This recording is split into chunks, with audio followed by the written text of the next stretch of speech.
ये एक IPv6 prefix मिला हुआ है किसी ISP को और सबनेटिंग के ऊपर थोड़ा सा हल्का सा ओवरव्यू है और इसको फर्दर सबनेट करना है ISP ने, तो वो उसको 48 बिट के ब्लॉक्स के अंदर सबनेट करने जा रहा है।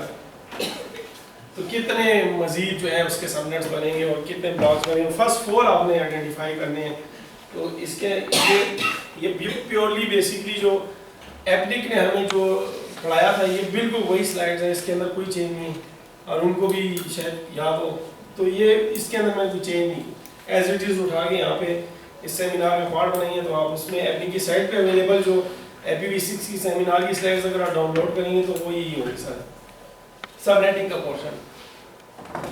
/48 का मतलब है कि अगले 16 बिट्स का जो ऑक्टेट है वो भी आप यूज़ करेंगे तो आपका /48 बिट का प्रीफिक्स बन जाएगा नेटवर्क का, और रिमेनिंग जो पार्ट है वो आपकी होस्ट की आइडेंटिफिकेशन के लिए यूज़ हो रहा होगा।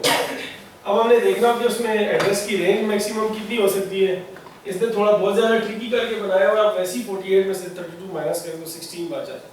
तो 216 बिट्स अगर उसको आप रिप्रेजेंट करें तो वो half of the IPv4 addresses जो है आपके पास एक एड्रेस ब्लॉक बन जाता है।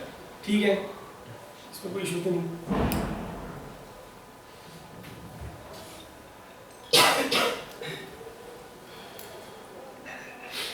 ये जो हमने कहा था कि एक जो यहाँ पे हमें नजर आ रहा होता है अल्फाबेट या डिजिट, हेक्साडेसिमल वैल्यू जो नजर आ रही होती है, क्योंकि डिजिट्स हैं 0 to 9 और A to F अल्फाबेट्स भी हैं, तो इसलिए हेक्साडेसिमल वैल्यू वो एक जो है वो एक निबल के बराबर होती है, मींस के 4 बिट्स के बराबर होती है।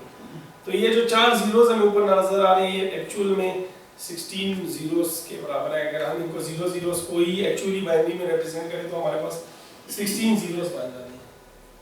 अब इसकी सबनेटिंग बिल्कुल इजी है, जिस तरह उस तरह नहीं है जैसे IPv4 की क्लास बेस एड्रेसिंग के अंदर होती थी कि हम होस्ट पोर्शन आइडेंटिफाई करते थे और होस्ट को हम 0 से रिप्रेजेंट कर रहे होते थे और नेटवर्क को 1 से। यहाँ पे 12 नेटवर्क का पोर्शन यहाँ पे भी 1 से ही रिप्रेजेंट होता है, होस्ट पोर्शन 0 से ही रिप्रेजेंट होता है। लेकिन सबनेटिंग वहाँ पे थोड़ी टफ थी और यहाँ पे बिल्कुल इजी है कि आप इसको बिट्स में रिप्रेजेंट करें और हर अगली बिट को ऑन ऑफ करते हैं, जो कि हमारा बाइनरी 0 0 0 1 1 0 1 1 होता है।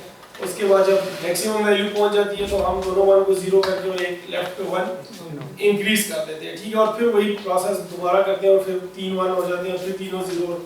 ये बेसिकली वही हुई है क्योंकि हमने 4 आइडेंटिफाई करने थे तो हमने उसको 0 0 0 1 1 0 और 1 1 कर दिया। बाकी दो जितनी भी 16 में से 2 गई है ना, 14 बिट्स जो है वो सेम है। ठीक है, तो उनको नहीं छेड़ा, वो एज इट इज है।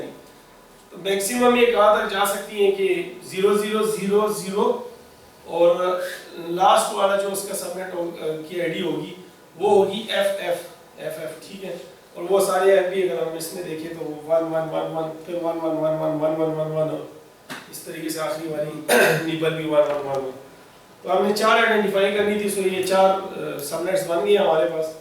तो पहला जो है ये बाज़ दफ़ा हम मिस्टेक लोग कर जाते हैं, हमने खुद भी किए, सिवाय इनके अरुण साहब के तकरीबन हम 38 बन रहे थे और 38 के 38 लोगों ने मिस्टेक की थी कि ये सॉरी उसमें इन दोनों ने ये और यूसुफ साहब थे, इन लोगों ने नहीं की थी। ये लोग 0 इंक्लूड करते थे और हम इस पहले एड्रेस को बीच में से इंक्लूड नहीं करते थे, तो लोग भाई मिस्टेक इसको बीच में से निकाल देते हैं और यहाँ से शुरू कर देते हैं।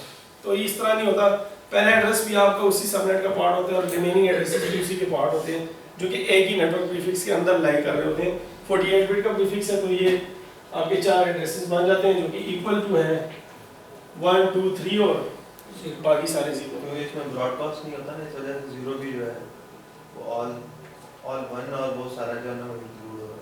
जी जी